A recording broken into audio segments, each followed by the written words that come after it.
téléspectateurs de Urinews TV, bonsoir et bienvenue sur votre web TV, Urinews TV, votre plateforme de dénonciation des violations des droits humains au Cameroun. Michel Biemtong, c'est mon nom, web journaliste camerounais, toujours à votre service. Alors, ce jour, je vais attirer votre attention et là, je vais m'adresser à mes frères francophones, mes frères camerounais francophones.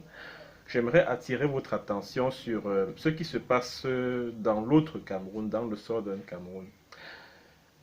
Il m'arrive parfois d'échanger, parfois de manière très violente, sur les réseaux sociaux, Facebook, WhatsApp, avec certains Camerounais francophones, avec qui je suis membre de ces réseaux-là. À chaque fois, il me rappelle, oui, monsieur Diem, on vous voit dénoncer les exactions de l'armée dans le Southern Cameroun, mais on ne vous a jamais vu décrier le fait que ces jeunes gens, ces jeunes armés là, ces jeunes indépendantistes qui ont pris les armes là, ils violent des femmes, ils tuent des civils, ils brûlent des maisons, ils brûlent des écoles, ils font ceci, ils font cela. Alors, l'information que j'ai reçue ce matin m'a amené à faire très attention et j'invite certains de mes compatriotes francophones de faire extrêmement attention. Quand ils apprennent que oui, c'est de jeunes gens, que des personnes ont été violées, ont été tuées ou alors ont dû payer des rançons à certains groupes de jeunes là-bas dans le Southern Cameroun. Il faut qu'ils fassent attention. Il ne faut pas qu'ils tirent des conclusions tout de suite. Pourquoi je le dis? Ce matin, j'ai reçu une information, une vidéo même, d'un jeune. Bon, il n'est pas si jeune que ça, il est âgé de 44 ans. Il est âgé de 44 ans. Il a été arrêté par les Amba Boys. C'est-à-dire que ces combattants anglophones indépendantistes là, qui se battent pour reconquérir leur territoire qui a été annexé par la République du Cameroun depuis 1961. Alors dans la vidéo, le monsieur qui est âgé de 44 ans dit que avoue qu'il a violé deux filles. Il a extorqué même de l'argent à sa famille en se faisant passer pour un Amba Boys. Donc il était entre les mains des Amba Boys. Alors il a été obligé d'avouer sous la pression qu'il a violé des filles dans un village. Bon, je ne me souviens plus trop du nom. Ça doit être dans la partie nord du Southern Cameroun. Parce que pour moi, il n'y a pas de nord-ouest et sud-ouest. C'est des conneries, ça. Moi, je parle de partie nord du Southern Cameroun et partie sud du Southern Cameroun. Alors, il a donc avoué qu'il a violé des filles et il s'est fait passer pour un Amba Boys. Ça veut donc simplement dire que, et ça je l'ai toujours soutenu maintes fois sur les réseaux sociaux, que le gouvernement, le régime de Paul Biya a monté un groupe de jeunes, leur a donné de l'argent afin que ces derniers jouent le rôle des Amba Boys, mais dans le mauvais sens. Ils violent des filles, ils kidnappent des populations, ils extorquent même de l'argent en se faisant passer pour les Amba Boys. Et maintenant, les élites de cette zone-là, parce que ce sont les élites en fait qui montent, les élites anglophones, qui montent ces jeunes afin de les pousser à commettre toutes ces exactions qui par la suite sont attribuées aux Amba Boys. Alors que cela ne fait pas partie du modus operandi, du mode opératoire des Amba Boys, donc des combattants indépendantistes anglophones. Bon, je ne le dis pas par sympathie pour eux, non. Je fais juste une analyse froide. Parce que le mode opératoire des Amba Boys, c'est-à-dire que leur objectif, leur cible, c'est les policiers, les gendarmes, les militaires. Point. Quand vous apprenez que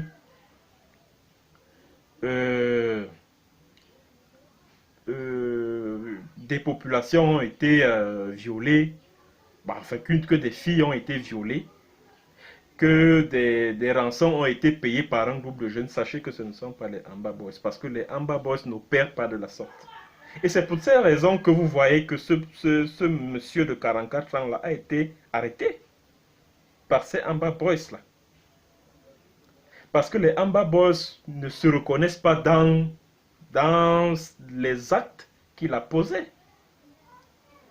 Donc je vous invite à faire très attention. Et ça me rappelle justement la fameuse lettre du ministre anglophone, la lettre anonyme là, que j'avais lue dans l'une de mes précédentes vidéos. Il disait dans cette lettre effectivement que le gouvernement les oblige à monter des groupes de jeunes afin que ces derniers puissent jouer le rôle des Amba Boys en kidnappant, en torturant, en extorquant les fonds, en tuant même certains civils. Mais malheureusement, quand ça tourne kazakh, ce même gouvernement est obligé de sacrifier, c'est-à-dire de tuer ces jeunes-là. Et c'est l'occasion pour moi de lancer un appel à tous ces jeunes qui ont décidé de jouer ce rôle. Mes chers jeunes, vous que le gouvernement, vous que certaines élites contactent pour aller jouer le rôle des Amba Boys, pour aller se faire passer pour les Amba Boys, faites très attention. Le régime de Biya, c'est un régime diabolique. Vous comprenez? C'est un régime qui est très diabolique. Encore que quand vous jouez ce rôle-là, vous entrez tout de suite dans le couloir de la mort. Vous n'avez aucune chance de vous en sortir.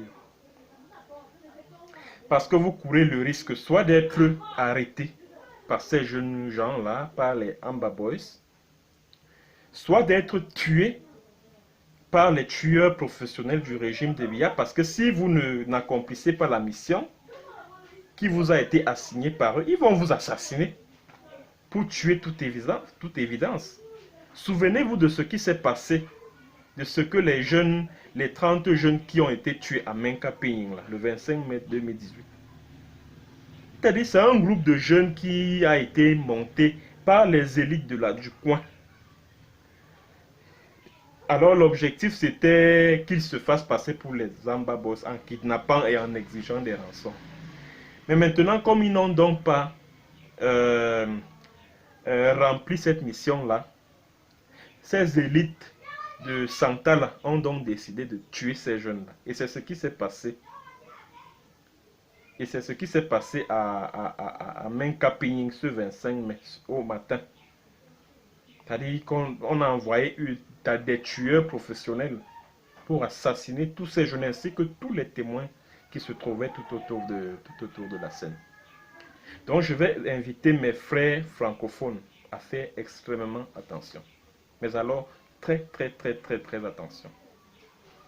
Quand vous déversez sur les réseaux sociaux, là, parce que je remarque même que de plus en plus, c'est chez un certain Franklin Njoumé que vous prenez vos informations.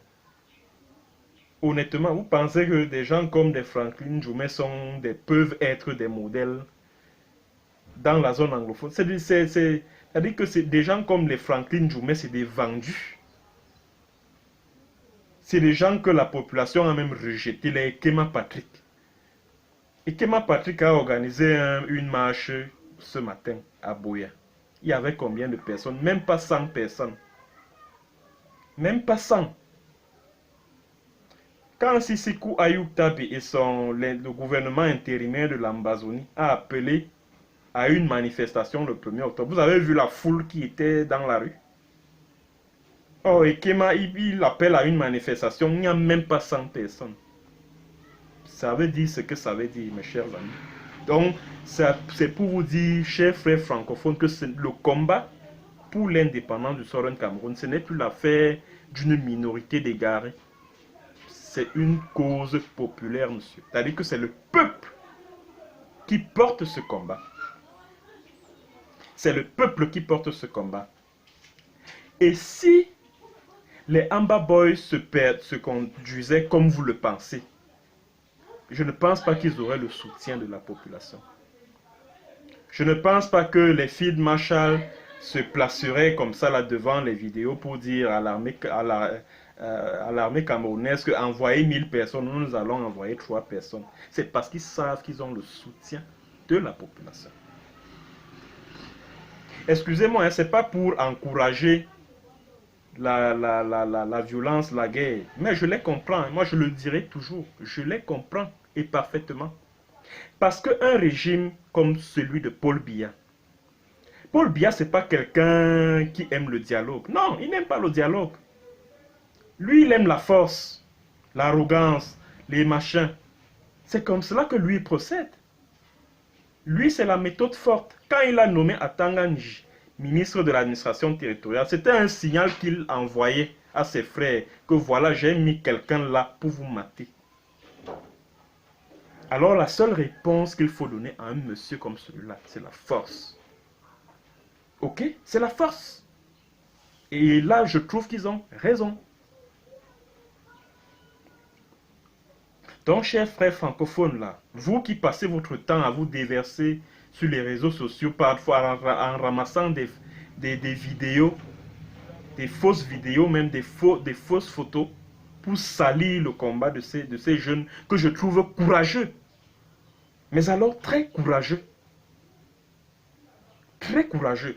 Parce que c'est l'arrogance, la brutalité, la sauvagerie du régime de Paul Biya qui a révolté ces jeunes et qui les a poussés à prendre des armes. Parce que d'après les informations que moi j'ai, vous savez, moi je suis journaliste, hein, donc je mène mes petites enquêtes.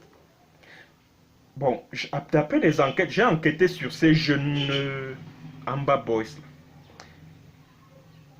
Et d'après les informations qui me parviennent, la plupart de ces jeunes sont des anciens étudiants de l'université de Buea. La plupart. Les anciens élèves des lycées, collèges, les anciens étudiants de l'université de Buea. Vous voyez donc que ce ne sont pas des drogués, des voyous, comme je vous entends souvent dire, oui, des gens qui prennent de la drogue, des gens qui font ci, des gens qui font ça, etc. On vous a demandé de vous asseoir, de dialoguer, de reconnaître que vous annexez le Southern Cameroun depuis 57 ans. Vous ne voulez pas dialoguer. Même la fameuse conférence de Christian Toumila, même si, bon, j'ai appris par la suite qu'en fait, c'est Simon Monzo qui a tout orchestré avec la présidence de la République. Bon, lui, Toumi, il a fait de bonne foi. C'est-à-dire qu'il a organisé cette histoire-là de bonne foi. Cette All Anglophone Conference 3 là. Il voulait, c'est-à-dire que lui, il a été de bonne foi, croyant que c'était une porte de sortie de la crise. Alors qu'en réalité, celui qui a suggéré cette idée-là à Christian Toumi avait d'autres idées derrière, avait d'autres intentions, d'autres arrière-pensées. En fait, c'était pour permettre à Biya et à son régime d'organiser des élections pacifiques dans le Southern Cameroun, à un moment où les populations de ce territoire-là disent qu'ils ne veulent pas d'élections sur leur territoire le 7 octobre prochain. Mais même jusque-là, même cette conférence-là, le régime dit que non, ils ne veulent pas. Ils veulent aller en guerre. Alors moi je vous dis, bon pied la route, allez en guerre. Mais chaque fois que vos militaires, bon si on peut les appeler ainsi, parce que moi je vais vous dire, hein, un militaire, mais alors un bon, c'est celui qui défend la République, c'est celui qui protège sa population. D'accord? C'est celui qui protège les biens de ses populations. C'est celui qui défend la République. Or, un militaire qui viole les filles de 17 ans, qui viennent d'accoucher, un militaire qui brûle les cases des villageois, un militaire qui torture, qui tue, est un bandit en treillis. Alors, il faut le traiter comme un bandit. Voilà. Il faut le traiter comme un bandit. Alors, si vos gens-là, vous les encouragez à se comporter de la sorte au front. S'ils sont tués, restez tranquille. Ne venez pas emmerder les gens sur les réseaux sociaux. Ne venez pas m'emmerder en me disant que oui, toi tu es là, tu accuses toujours l'armée. Alors, et ces militaires qui sont tués là, etc., etc. Ne venez plus m'emmerder pour ça. Parce que c'est vous, ces Camerounais francophones là, du moins certains d'entre vous, qui encouragez ces militaires à aller faire le sale boulot qu'ils font dans le Southern Cameroun. C'est vous. Alors, quand vous les encouragez à le faire, assumez aussi les conséquences de ce qu'ils font là-bas. Assumez. Pourquoi vous venez emmerder les gens? Oui, on tue les militaires, on fait ceci, oh machin, on découpe les têtes, etc. Ben, on s'en fout. On s'en fout. Vous pensez que la vie d'un militaire vaut mieux, d'un militaire tortionnaire vaut mieux que celle de Maman Happy, qui a été brûlée vive dans sa maison il y a quelques mois, je crois vers les Bialem. Vous voyez, vous pensez que la vie d'un militaire qui a été tué après avoir violé ou torturé des innocents vaut mieux que ces milliers et milliers de familles qui sont mordues par les serpents dans la forêt, qui ont dû quitter leur maison parce que ces derniers ont été brûlés pour se réfugier dans la forêt, afin de se mettre à la merci des serpents et des intempéries. Vous pensez que ce militaire-là est mieux que toutes ces familles-là, obligées de se réfugier dans la forêt? Mais dis donc, arrêtez ça. Arrêtez ça. Donc, comme vous ne voulez pas ouvrir le dialogue, comme vous ne voulez pas dialoguer, allez guerroyer. Allez-y. Allez guerroyer. Et assumer les conséquences, hein, le moment venu. Il faut assumer. Voilà. Donc, c'est le message que j'avais à votre endroit ce jour, chers téléspectateurs. Merci hein, de m'avoir écouté. Bon, on se donne rendez-vous on va dire, dans quelques jours pour une autre vidéo de ce genre. Selon ce que l'actualité nous offrira comme thème de débat. Allez, bonne soirée.